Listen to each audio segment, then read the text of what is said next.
Quero convidar você a abrir sua Bíblia, 2 Samuel capítulo 21 e verso 10.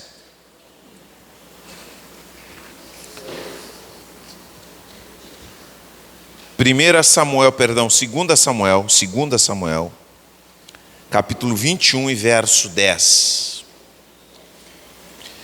E eu quero falar nessa noite sobre a importância de nós enterrarmos os nossos mortos. Nós precisamos entender que para a saúde da nossa alma e para a saúde do nosso espírito, nós precisamos enterrar os nossos mortos. E é claro que eu não me refiro necessariamente a mortos físicos. Mas eu quero ler um texto bíblico, e esse texto fala sobre isso. Capítulo 21 de 2 Samuel. Diz assim, conta uma história muito triste, muito triste. E eu vou dar o contexto dessa história. O rei Saul, ele quebra uma promessa e uma aliança que havia sido feita diante de Deus de poupar os gibeonitas, que eram um povo que vivia dentro de Israel. E ele ataca os gibeonitas e ele mata muitos gibeonitas. E havia um compromisso e uma promessa diante de Deus que havia sido feita. Então, Israel começa a enfrentar uma série de problemas, porque esse sangue inocente pesava como culpa dentro de Israel. E então, Davi entende que para que esse sangue fosse feito justiça por esse sangue desses homens que haviam sido mortos dos gibeonitas, que a família de Saul, pois foi Saul que fez essa injustiça, deveria pagar com a vida dos seus familiares que restaram. E então 7 descendentes de Saul foram mortos, como um pagamento pelo juramento quebrado e pelo sangue derramado. Mundo antigo, outro contexto, mas o nosso foco não é nesse, porque aí nós vemos uma história bem pessoal, que é a mãe desses homens que morreram. E uma das mães se chama Rispa. E os gibeonitas matam os descendentes de Saul, e alguns desses descendentes são filhos de Rispa. Só que eles não têm o cuidado de sepultarem os filhos de Rispa e deixam, como era no mundo antigo, os filhos dela expostos diante de todos. As pessoas ficavam penduradas como uma demonstração do que acontecia com as pessoas que quebravam juramentos e acordos de justiça. Essas pessoas ficavam expostas em público. E aqui passamos a ler a história. Então Rispa, 21:10, filha de Aiá, estendeu um pano de saco sobre uma rocha e ficou ali todo o período da colheita. Não deixou que as aves de rapina despedaçassem os corpos deles durante o dia, e impediu os animais selvagens de os devorarem durante a noite. Quando Davi soube o que Rispa, concubina de Saul, havia feito, foi até o povo de Jabes de Gileade para reaver os ossos de Saul e de seu filho Jonatas, Quando os filisteus mataram Saul e Jonatas no monte Gilboa, o povo de Jabes de Gileade tinha roubado os corpos deles da praça de Bet-Sã, onde os filisteus os haviam pendurado. Davi trouxe os ossos de Saul e de Jonatas, e também os ossos dos homens que os gibeonitas haviam executado. O rei ordenou que os ossos de Saul e de Jonatas fossem enterrados na sepultura de Quis, pai de Saul, na cidade de Zela, na terra de Benjamim. Depois disso, Deus atendeu às orações em favor do povo. Não foi porque os homens foram mortos que Deus atendeu às orações, mas porque foi dado um funeral apropriado para aqueles homens que haviam sido mortos. Havia uma lei muito clara que os mortos precisavam ser honrados com um sepultamento honrado, com um sepultamento correto. Esse é um princípio que até hoje nós temos.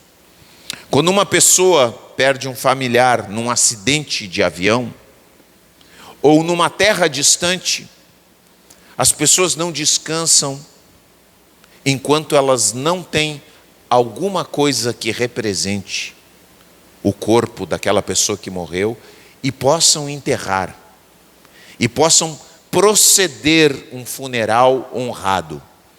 Isso é algo espiritual e psicológico. Todos nós precisamos enterrar os nossos mortos. Isso é algo para a nossa sanidade.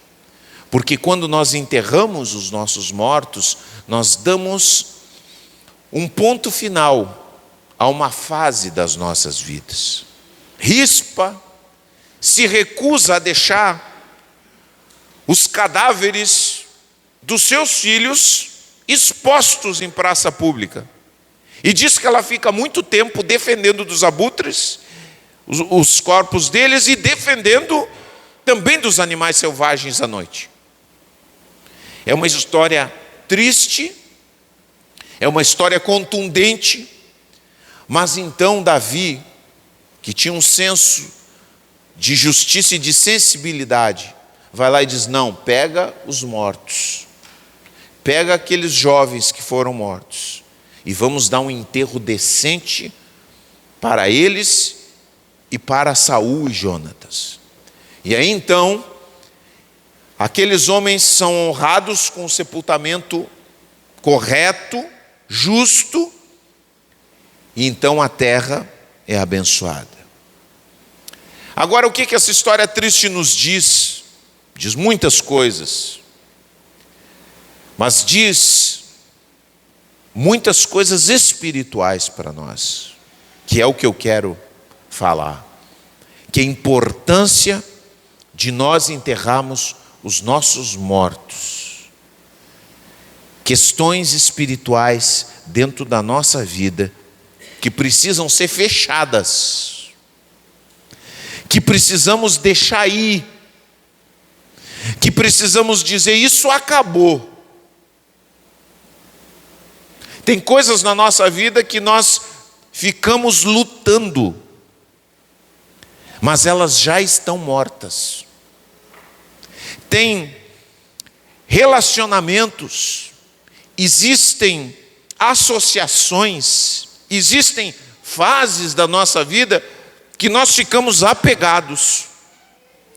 E porque nós ficamos apegados, nós ficamos como que sem retroceder e sem avançar.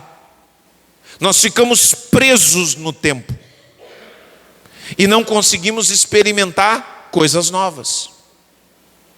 Precisamos enterrar mortos para que a nossa mente seja liberta, para que o nosso coração fique leve, ande em leveza. Você pode ter certeza de que uma pessoa que não enterra os seus mortos espirituais é uma pessoa que anda pesada, é uma pessoa que anda travada, é uma pessoa que não consegue pensar direito, não consegue fazer escolhas, porque ela está em um determinado tempo, ela não avança. Eu já vi muita gente que ficou muitos anos travada em um determinado momento da sua vida. E aí elas ficam cuidando dos cadáveres, apesar de que o nosso rei Jesus, já deu ordem que nós deveríamos enterrar os nossos mortos. Aquilo que precisa morrer, nós precisamos entender que precisa morrer. Falamos de batismo hoje, temos a Páscoa diante de nós, temos a cruz como referência, e temos aquilo que Cristo nos trouxe, que nós precisamos diariamente sepultar muitas coisas na nossa vida. E nós precisamos entender e aceitar isso, para que a gente possa crescer espiritualmente. Senão a gente não cresce, senão a gente não vive, a gente vive infelicidade permanente. Eu fico muito triste com pessoas que escolhem a infelicidade. E existem pessoas viciadas na infelicidade, no amargor, no ressentimento. Parece que lhes é cômodo estar ali. Mas Deus não quer isso para a gente. Deus não quer essa vida pesada. Deus quer uma vida leve para nós. Deus quer uma vida de felicidade. Deus quer uma vida abundante, como diz a Bíblia para nós. Mas nós precisamos aceitar o momento de que alguns mortos precisam ser enterrados.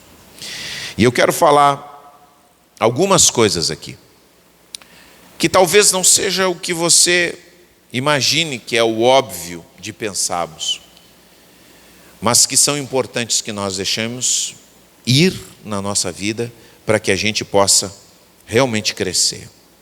A primeira coisa que eu quero compartilhar com vocês é que nós precisamos deixar ir. São relacionamentos que não deram certo. Tem pessoas que tiveram um primeiro amor, um amor muito forte, e elas se relacionam com outra pessoa, até casam, e elas ficam fixadas no amor que não deu certo. Muitas vezes nem é porque foi muito bom, apenas porque nós criamos ilusões dentro da nossa cabeça, de que aquele relacionamento era maravilhoso, porque era o primeiro, e porque alguns de nós temos uma mentalidade trágica. Tem pessoas que são dramáticas. Exato, tem pessoas entre nós que são pessoas dramáticas, que gostam de chorar. É verdade. Alguns de nós aqui somos melancólicos a ponto de gostarmos de trancar num quarto e ficar horas chorando. A gente curte, há um prazer em algumas pessoas assim, tem pessoas que são assim, mas isso não é bom. Isso pode ser bom para você chorar 1, 2 dias, até uma semana, mas chega um momento que você tem que levantar a cabeça e seguir adiante. E isso é muito verdade a respeito de relacionamentos que não dão certo. Não deu certo, já foi. É preciso seguir em frente. E eu vou dizer uma coisa para vocês. Talvez a maior fonte de aprendizado que nós possamos ter na nossa vida são com relacionamentos que não deram certo. Sabe? Você enterra eles no seu coração, acabou, deu. Não vou voltar para isso aqui. Mas você enterra e diz: o que eu posso aprender? É assim que a gente enterra esse morto, ou essa morta. O que eu posso aprender? Por que esse relacionamento não foi bom? Por que esse relacionamento foi tóxico? Por que isso aqui não me abençoou? Por que eu sofri tanto? Quais foram as minhas atitudes que não foram corretas. Não é pensar no outro, porque o outro você não tem o que fazer. Mas o que eu fiz que eu preciso mudar e fazer diferente daqui para frente? Quando eu começo a raciocinar isso, eu começo a ter uma fonte de aprendizado, porque os relacionamentos quebrados são fontes de ensinamento a respeito de nós. Nós podemos ter uma fonte de conhecimento a respeito de nós, olhar e dizer: agora eu entendi. Eu acho que eu aceitava tudo que ele dizia. Eu aceitava que ele gritasse comigo. Eu aceitava que ele mentisse para mim. Eu aceitava que ele desse prioridade para tudo, menos para o nosso relacionamento. Agora eu vou mudar. Eu era muito ciumento. Eu era muito violento. Porque temos que olhar para nós mesmos. E aí, a partir do entendimento de por que não deu certo, vamos em frente. Você não fica preso aquilo ali.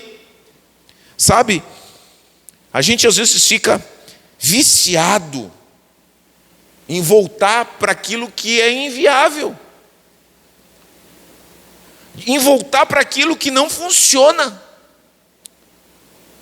Eu insisti durante muito tempo em uma aliança, em uma tentativa de que eu me relacionasse com um determinado grupo, que eu tinha uma afetividade, uma história, porque às vezes você tem uma história maravilhosa durante um tempo com certas pessoas. Só que chega um determinado momento que essa história passa por momentos onde a outra pessoa muda, você muda, e essa história não faz mais sentido. Você mudou, a pessoa mudou. Não é mais a mesma coisa. E aí a gente fica sonhando com o que foi.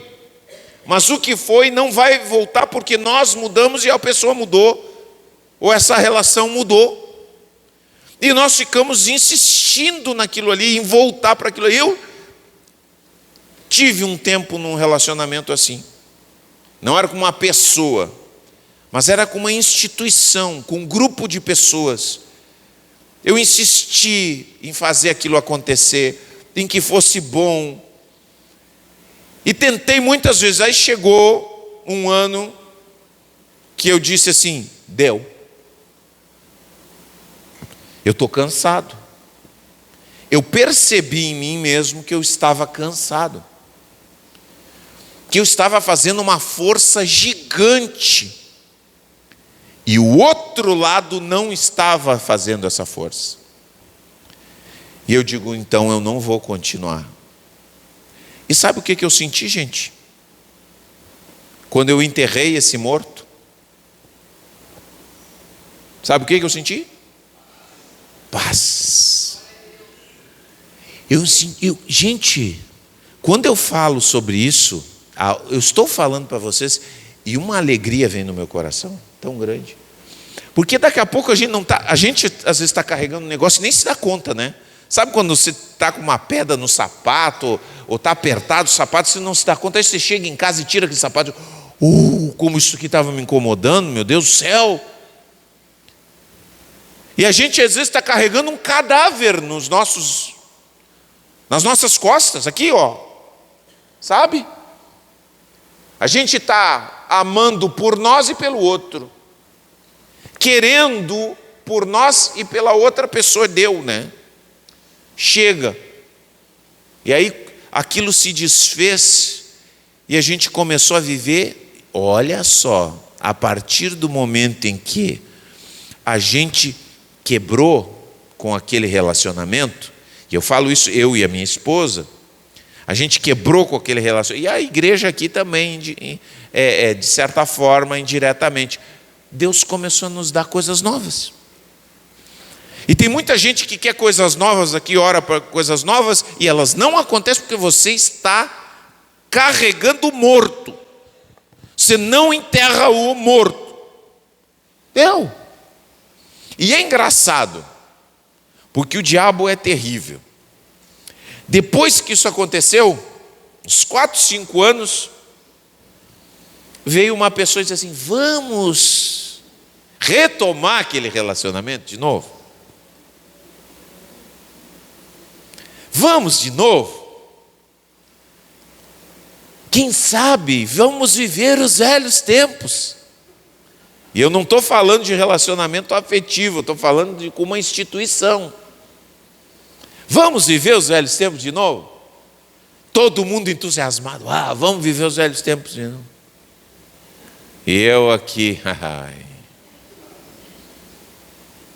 eu não quis ser grosseiro, e eu digo assim: olha, não vou me fechar totalmente, mas eu vou colocar um sinal para Deus. E coloquei um sinal bem consistente. Se isso aqui não acontecer, nada feito. E não aconteceu. E eu digo não. E aí chegaram a me questionar: mas o quê? Tu está amargurado? Tu está magoado? Eu digo: não estou magoado não. Não estou magoado. Eu só acho que isso aqui não funciona mais. E eles continuaram com o seu relacionamento, sua aliança. Sabe quanto tempo durou? Durou 6 meses. E tudo voltou ao mesmo jeito que era antes. Porque às vezes nós olhamos para uma pessoa, gente, e a gente se ilude, e por uma situação que quando a gente se juntar de novo vai dar certo por uma razão que não existe, né? Não existe razão para ele pensar. A pessoa continua a mesma. Não mudou. Presta bem atenção. Se uma pessoa continua do mesmo jeito, você vai viver os mesmos problemas de sempre. Eu vou assim: não, mas vai dar. Bom. E tem pessoas que viciam em viver esse sofrimento. E eu oro para que você, nessa noite, entenda. Deu. Entenda quando tem que sepultar os seus mortos. Isso aqui acabou, deu. E uma das coisas que a gente precisa fazer para sepultar é parar de falar. Entendeu? Você fica falando: pois é, não sei o quê, e você fica se queixando com todo mundo, falando com todo mundo, encontra aquele: pois é, o fulano, a fulana, pois é, sabe, né? A gente teve um problema. Aí você chega lá para o outro e fala, e quando você fala, você alimenta aquilo dentro de novo no coração. É como se eu botasse fogo de novo no seu coração. E você: mas quem sabe, né? Aí aí tem o assalto da ilusão. Vai ser diferente, vai ser diferente. Não vai ser diferente. Nada mudou. Está tudo do mesmo jeito, deixa aí. Vai viver. Para de se torturar, para de se fazer mal, meu irmão. Em coisas que, às vezes é um relacionamento com uma antiga empresa. Às vezes você trabalhou naquela empresa, mas aí você saiu de lá, você começou outra coisa, e aquela empresa vem de novo,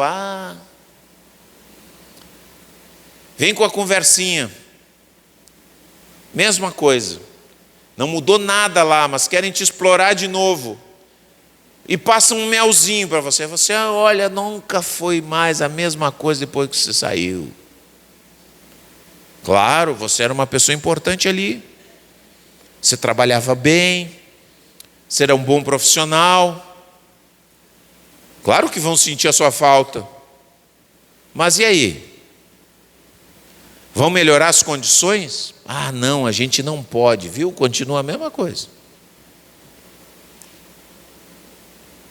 Aí você vai lá, vai viver tudo de novo, mas você paga para ver.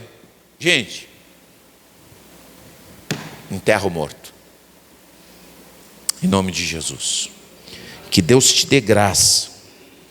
Porque a gente tem que entender que planos que não se realizam na nossa vida são, quando você entrega a sua vida para Jesus, Presta bem atenção no que eu vou te dizer agora.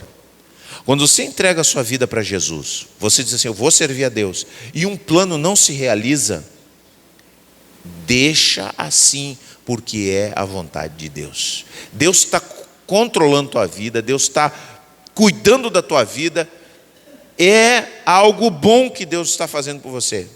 Deus está fazendo uma coisa boa. Tua frustração é uma coisa boa para você. Aguenta firme que você vai entender. E é isso, esse exercício de fé que nós precisamos. Aí vai lá, bom, tá. Sepultamos. E aí Deus, não. Agora eu posso fazer alguma coisa. Sepultou, algo novo vai vir da parte do Senhor. Em nome de Jesus. Amém, queridos?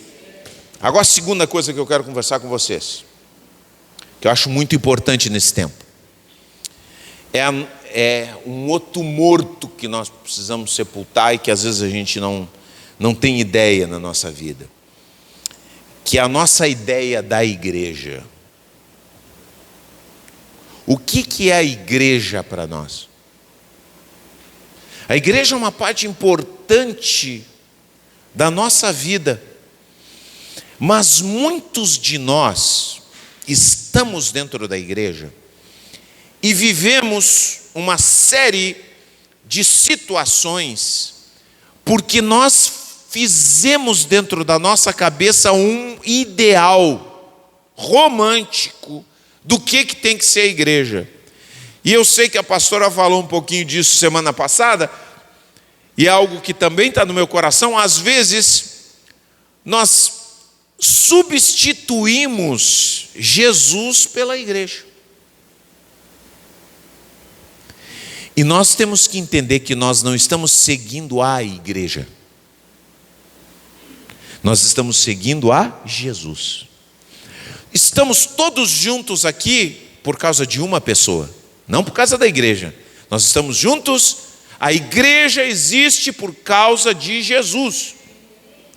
E você está um do lado do outro porque nós estamos olhando para o mesmo alvo, que é o nosso Senhor Jesus. Então, quando eu perco esse foco, e quando eu digo, eu estou aqui por causa das amizades, você já está perdendo o foco. Eu estou aqui porque o pessoal é legal. Gente, Jesus, nosso foco é Jesus. Nós temos que ouvir dele, aprender com ele, nos fortalecer nele, nos inspirar em suas palavras, imitar a Jesus. E às vezes nós temos expectativas que precisam morrer. A igreja que eu me converti não existe mais. A igreja em si existe, mas aquela igreja que eu me converti não existe mais. Não existe. Imagina se eu quiser que ela exista de novo. Talvez se ela existir de novo eu vou enxergar outras coisas que eu não enxergava naquela época, que eu não era maduro. Não via, era ingênuo. Ela não existe. Agora existe outra igreja. E existe esta igreja, que muitas vezes eu disse, eu acho que deveria ser assim. A igreja que está aqui não é o que eu imaginei, é o que Jesus quis e está fazendo na vida de cada coração. Não é eu chegar e escolher. Tem muitas pessoas, vejam só, e por isso que tem muitas pessoas que elas tropeçam e elas não se firmam na fé cristã e elas não entendem o evangelho, que elas chegam numa igreja, dá um exemplo para vocês aqui. Olha na igreja e assim, puxa, aqui tem muito pobre, não vou ficar aqui. Tem muita gente que escolhe igreja por causa disso. E por isso são ludibriados, passados a perna neles, explorados. Porque elas não estão buscando a Jesus, elas estão buscando parceiros que lhe deem orgulho. Eu estou numa igreja top. A minha igreja é uma igreja que só tem gente da fina flor da sociedade pelotense. E aí pregam Jesus, eu não sei, falam de Jesus ali. O negócio é que, imagina, eu estou com gente grande aqui, eu sou empresário. O pessoal até me colocou numa cadeira VIP. Você sabia que tem igreja com área VIP? São Paulo? Sabia disso? Aí você vê como nós estamos perdendo noção. Agora, esse tipo de noção de igreja precisa morrer. Se não lá em São Paulo, precisa morrer no nosso coração. Porque isso não é o plano de Jesus. O plano de Jesus é uma família de irmãos, cujo irmão maior é o nosso Senhor, primogênito entre os mortos. É o que diz a palavra de Deus, ressuscitado. Focado ali. Estou focado nisso. Ah, que igreja feia. Olha, eu me lembro que a nossa igreja, a Renata, quando chegou na nossa igreja, ela só ficou porque Deus tinha um plano. Porque aqui nós era caverna de Adulão. A gente era escura essa igreja, assim, de um jeito que era só sem reboco. Quando ela chegou aqui, ela se apavorou. Disse, meu Deus do céu, que escuridão é essa? Que igreja feia, tinha umas latas assim para tapar os buracos das janelas, tapado com lata, feiaça mesmo. Eu não estou pregando a feiura, né? Quanto mais bonito a gente puder ficar, a gente quer ficar bonito, não é isso aí. Mas ela ficou com toda a feiura, firmou, porque aí você está buscando a Deus. Está entendendo? Você não busca a igreja dentro da sua cabeça, os ideais humanos concebidos. Não, eu vim aqui para buscar Jesus. Agora, quando você chega e diz assim, eu vim para buscar Jesus, aí você encontra a pérola de grande valor. É outra coisa completamente diferente. O maior milagre que existe na Bíblia, o maior milagre é que Deus usa pessoas imperfeitas. Deus usa um pastor imperfeito, Deus usa um grupo familiar imperfeito, Deus usa uma pregação imperfeita, Deus usa uma estrutura imperfeita e nos abençoa. Não é incrível isso? Eu fui descobrir todos os defeitos depois do meu pastor original, mas Deus usou ele na minha vida, poderosamente usou ele, poderosamente, porque Deus usa pessoas imperfeitas. Eu dou graças a Deus por isso, porque eu sou um grande imperfeito. Mas aí eu fico surpreendido, puxa vida, olha só. Bom, eu acho extraordinário que Jesus usou barro cuspido para abrir os olhos de um cego. Eu acho que isso diz muito sobre nós. De certa forma, nós somos um barro com cuspe que Deus usa para abrir os olhos das pessoas.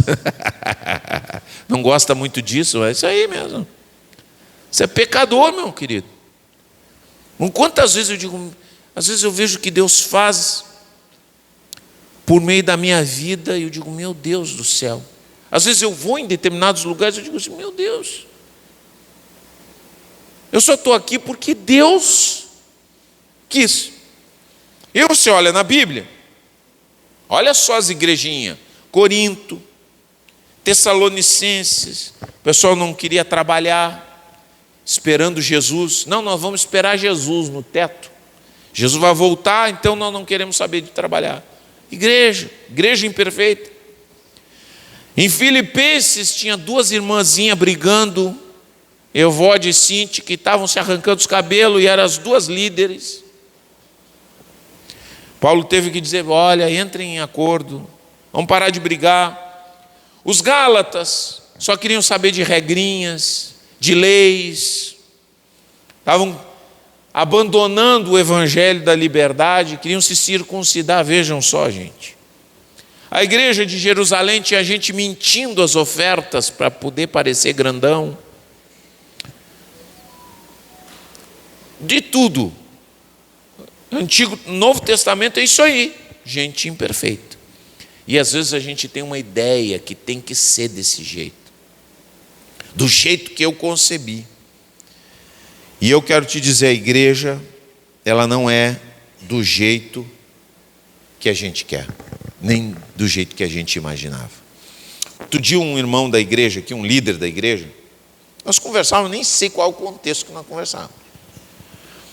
E ele disse assim: pastor, a gente tem que vestir a camisa. Digo, é verdade. Quando a gente tem que se comprometer. Digo, é verdade. Aí ele chegou e disse assim: nem tudo que se decide aqui eu concordo. Digo, tá bem? Nem eu concordo com tudo. Pensa que eu concordo. Até eu acho que, mas se fosse por mim, eu escolhi um monte de música diferente.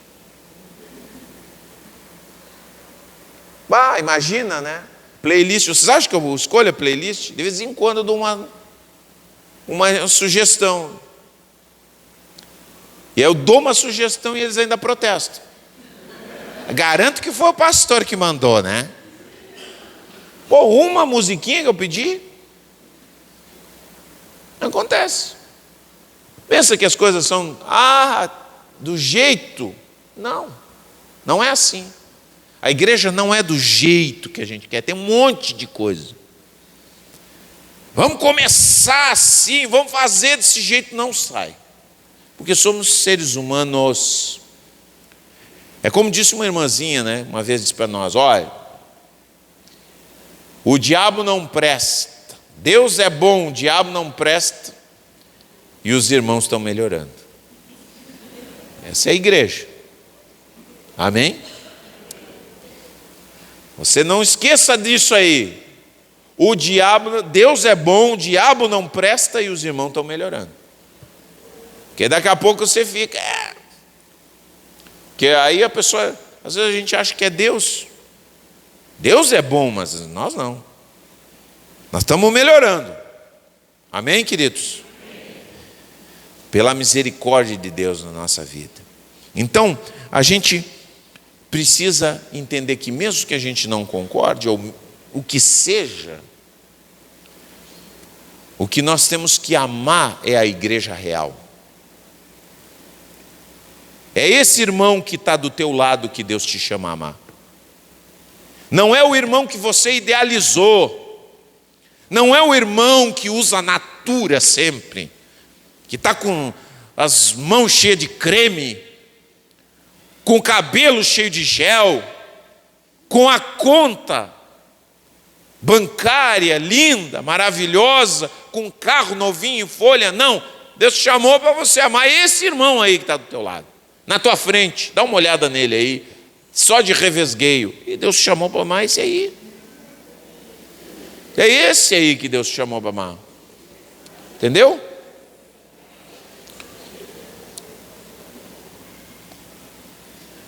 Deixa eu dizer uma coisa para você: igreja não é para ser divertida. Muitas vezes a gente diz assim: eu imaginava uma coisa mais agitada também.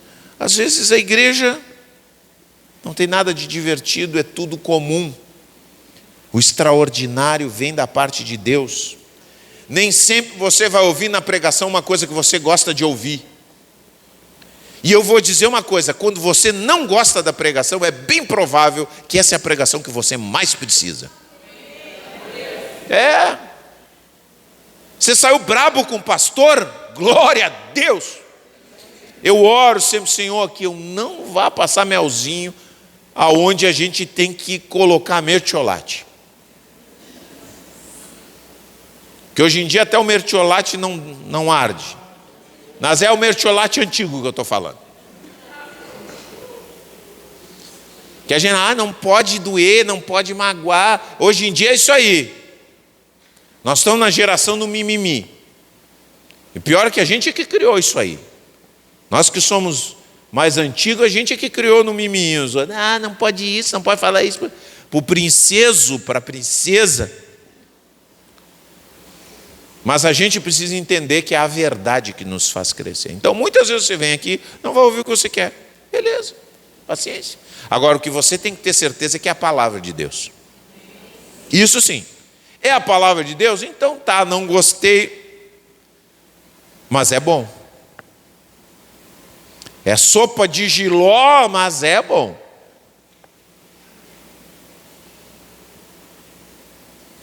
Então a gente tem que entender. Tem que entender que existem decisões que se tomam que não nos agradam. É assim que é. Nem tudo. Eu conto histórias aí, diferentes histórias.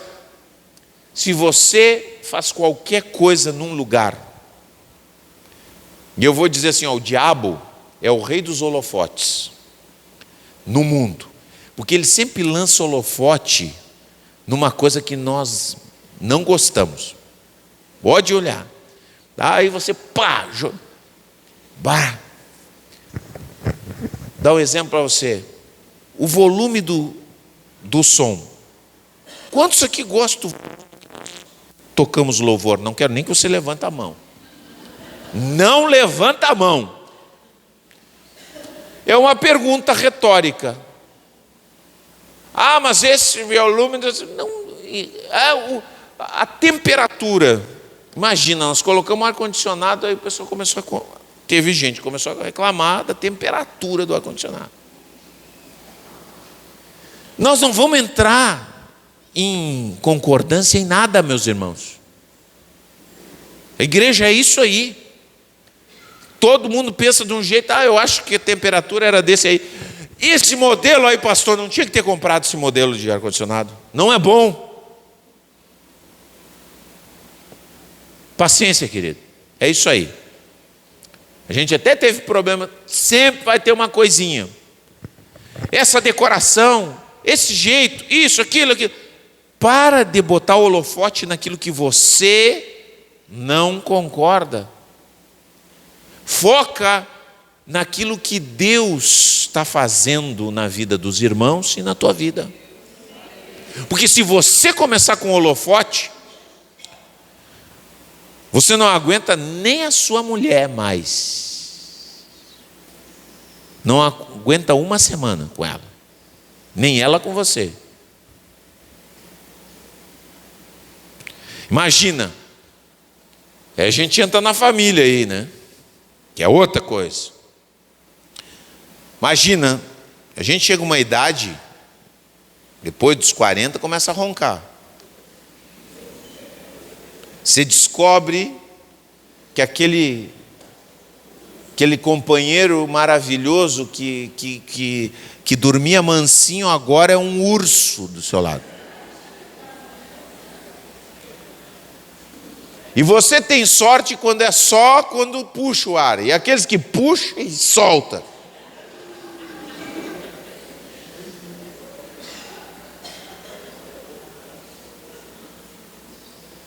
Aí você fica focado no ronco. Sabe, gente? É isso aí, ó. Eu vou dizer, a gente vai ficando velho e a gente fica encasquetado. Então a gente precisa se libertar de ideias. Nós precisamos estar abertos para aquilo que nós não podemos tocar, ordenar e controlar. Nós temos que deixar ir, deixar morrer aquilo que não podemos controlar na nossa vida. Não está no nosso poder. Então deixa aí. Deixa aí as ideias sobre a igreja que não são boas e cuida também a sua expectativa com a sua família. Grande erro nas famílias, gente, que eu tenho entendido nos últimos tempos, mais forte do que nunca, é querer transformar as pessoas da nossa família, a nossa imagem e semelhança. Não tenta transformar o teu marido ou a tua esposa em um clone seu. Isso é uma arrogância, porque a gente pensa que nós pensamos? Nós somos o suprassumo do modelo da humanidade, sai para lá. E pessoas assim são chatas demais. E nós não estamos com isso tudo. Às vezes nós queremos que nossos filhos sejam nossos clones. E nós temos que aceitar que os nossos filhos não são nossos clones. E às vezes a gente quer condicionar o nosso amor a que aqueles que estão na nossa volta sejam iguais a nós. Aceita que não é igual a ti. Uma coisa que eu procuro, que tem no meu coração crescido cada vez mais, é apreciar, por exemplo, as coisas que a minha esposa tem diferente de mim. Porque nós temos pontos que nós somos bem diferentes. Por exemplo, fala uma coisinha bem pequena aqui, né? A minha esposa, ela é muito rápida para fazer as coisas. Ela faz as coisas assim. Ela é capaz de fazer uma comida em 20 minutos. Você não acredita nisso. Nem eu acredito. Continuo não acreditando. Às vezes eu estou aqui, ela diz assim, eu vou fazer a comida em 20 minutos, termino. Eu continuo desconfiando, eu sou um homem de pouca fé. Já vi o milagre acontecer várias vezes, não acredito. Ela, pá, pá, pum. Ela está me chamando, ó, está pronto. Às vezes chego lá, já está até comendo. Tudo rápido. Tudo. E eu sou devagar. Tudo vai devagar, faço, corto aquela cebola, faço. É diferente. E a gente precisa aprender a olhar para o outro, apreciar a diferença. E na família, nós não podemos querer que as pessoas sejam clones de nós. Outra coisa que a gente precisa entender é que ninguém na nossa família vai nos satisfazer plenamente. Nosso cônjuge não vai nos satisfazer plenamente. Só parcialmente. Porque só Deus pode satisfazer a nossa alma plenamente. Está entendendo, meu irmão? Então isso são questões que dentro do nosso coração precisam ser entendidas para que a gente venha enterrar os mortos das nossas idealizações. O relacionamento que precisa morrer. A igreja que nós desejamos. Você precisa amar a igreja que é, não a que você deseja.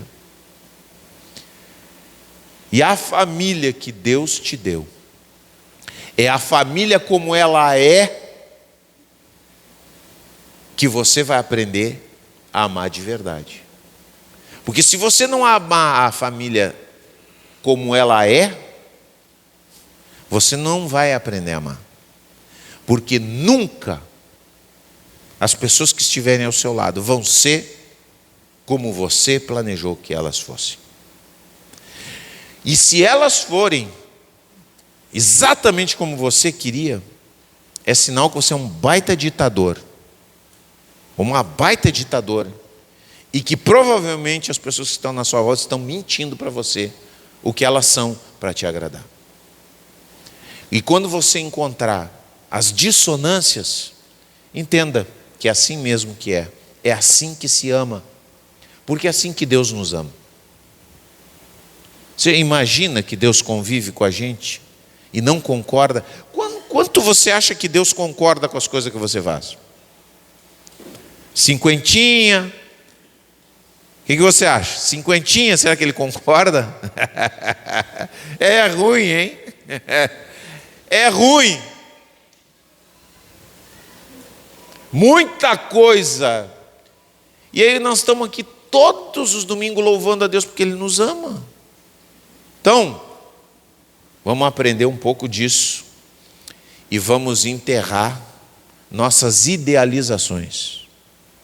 As coisas que nós achamos para que a gente possa viver o que Deus tem para nós, para que a gente possa experimentar mudança nos nossos casamentos, para que a gente possa experimentar uma relação boa com a igreja, saudável, de crescimento, para que a gente possa deixar aí os relacionamentos que precisam ir para trás e viver aquilo que Deus tem para nós.